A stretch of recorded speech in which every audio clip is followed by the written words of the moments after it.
एक आफत खत्म नहीं होती कि दूसरी आकर खड़ी हो जाती है। ऐसा ही कुछ हो रहा है भारत के बिलियनेयर और दुनिया भर में व्यापार करने वाले गौतम अडानी के साथ। अभी मामला निपटा भी नहीं था कि जज साहब ने एक और आदेश कर दिया।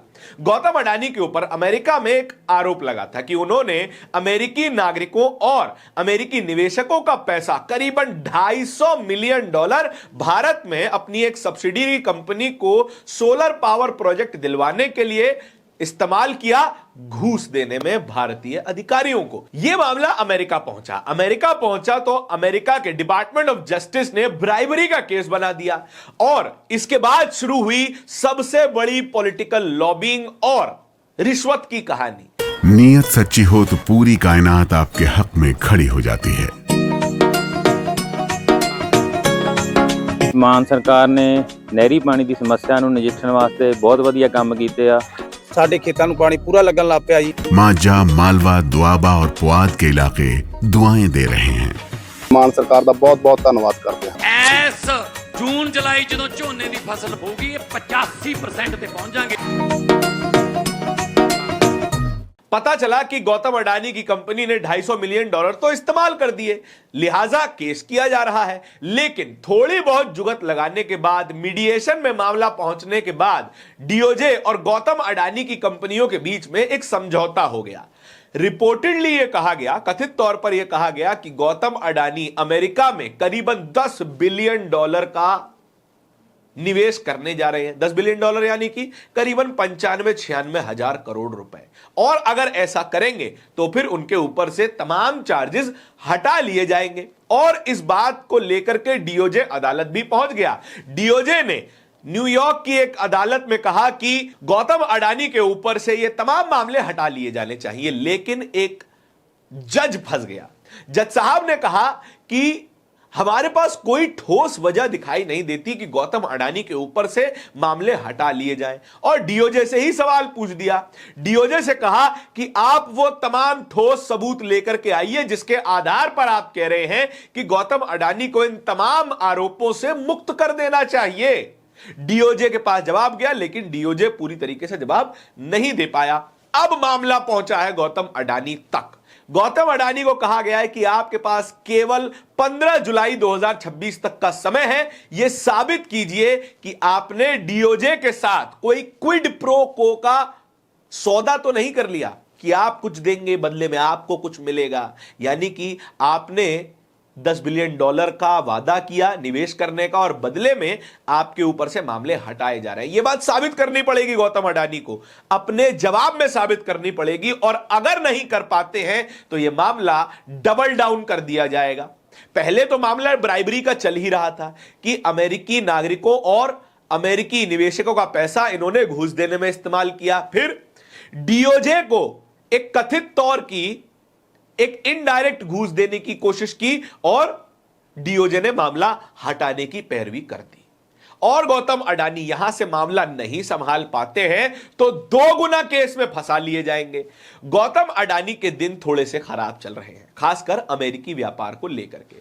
गौतम अडानी अमेरिका के निवेशकों से पैसा उठाते हैं, उस पैसे का इस्तेमाल करना चाहते हैं कि वे भारत में अपनी सब्सिडियरी कंपनी को वे एक सोलर पावर प्रोजेक्ट दिलवा दें। असल में गौतम अडानी के पास भारत के ज्यादातर सोलर पावर प्रोजेक्ट के ठेके हैं। बड़े स्तर पर गौतम अडानी की company Adani powers solar panel बनाती है। उसी सोलर पैनल का इस्तेमाल करके और उसी टेक्नोलॉजी और उस मास का इस्तेमाल करके जिसकी एक्सपर्टीज फिलहाल जिस स्तर पे गौतम अडानी के पास है वो किसी के पास नहीं है, तो इसी का इस्तेमाल करते हैं कि भारत में जितने भी सोलर पावर प्रोजेक्ट बनने वाले हैं वो गौतम अडानी को ही मिले। फिर उसके लिए उन्हें घूस खिलानी पड़े या कुछ भी करना पड़े, गौतम अडानी इस तरीके की चीजें इस्तेमाल करते हैं, ऐसा उन पर इल्जाम लग रहा है। अगर यह इल्जाम साबित हो जाता है तो फिर अमेरिका में गौतम अडानी को व्यापार करने में बड़ी मुश्किलें आने वाली हैं। एक बात इसमें और नोट करने वाली है कि गौतम अडानी ने जिन अधिकारियों को और जिस देश में अधिकारियों को घूस खिलाई उस देश में तो कुछ भी नहीं हो रहा है। उस देश में, भारत में कोई लीगल एक्शन नहीं लिया जा रहा है। यह बात अमेरिका की सरकार को पता है कि गौतम अडानी ने घूस देने की कोशिश की है या फिर घूस दी है, लेकिन क्या यह भारत की सरकार को नहीं पता है? भारत के जुडिशियल सिस्टम या फिर भारत की पुलिस को नहीं पता है क्या? या फिर उन्होंने अपनी एक ब्लाइंड आई गौतम अडानी की तरफ रखी हुई है? लेकिन डीओजे और गौतम अडानी इस पूरे मामले में फंसते हुए दिखाई दे रहे हैं। पहले तो डीओजे ने, डिपार्टमेंट ऑफ जस्टिस ने अमेरिका के गौतम अडानी के ऊपर केस बनाया, केस को फाइल भी किया, लेकिन जब मामला मीडिएशन में पहुंचा और मीडिएशन से बाहर आकर के अचानक से गौतम अडानी ये वादा कर देते हैं कि वे $10 बिलियन का निवेश करेंगे और अचानक से डीओजे मामले को रफा दफा करने की याचिका भी लगा देता है। यह मामला थोड़ा सा कनेक्टेड नहीं दिखाई देता क्या? अगर गौतम अडानी इस मामले को साबित करने में या फिर खुद को निर्दोष साबित करने में विफल साबित होते हैं तो फिर गौतम अडानी बड़े बुरे फंसने जा रहे हैं। इस पे एक रिएक्शन में वो भी आपको दिखा देता हूं। केपी मलिक, अडानी मामले में अमेरिकी अदालत का बड़ा सवाल। अमेरिका की ब्रुकलिन फेडरल कोर्ट ने गौतम अडानी से 15 जुलाई तक का समय दिया है और जवाब मांगा है। जज ने पूछा कि क्या उनके खिलाफ कथित विदेशी रिश्वतखोरी और सिक्योरिटी फ्रॉड से जुड़े मामलों को खारिज करने के संबंध में किसी प्रकार का वादा, सौदा, लेन देन हुआ है या उन्हें किसी समझौते की जानकारी है।